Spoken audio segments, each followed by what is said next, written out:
Hi అండి, అందరికీ నమస్కారం. నా పేరు సత్యబాబు. ఈరోజు అనకాపల్లి జిల్లా పైకిరాపేట మండలం గోపాలపట్నం గ్రామంలో సీతమ్మవారి మెట్టపై ఉన్న సహజ సిద్ధంగా ఏర్పడిన శివలింగాన్ని దర్శించుకోవడం జరిగింది.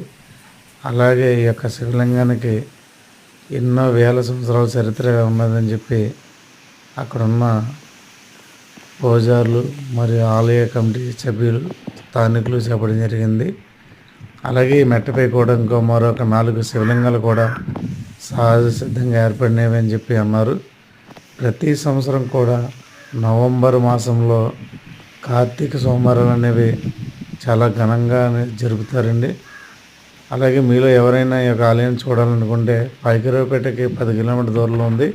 ఖచ్చితంగా చూసి దేవుడిని దర్శించుకోండి. అలాగే మీ యొక్క అభిప్రాయాన్ని కామెంట్ బాక్స్లో తెలియజేయగలరు. మీకు నచ్చితే ఈ వీడియో సబ్స్క్రైబ్ చేసి షేర్ చేయండి.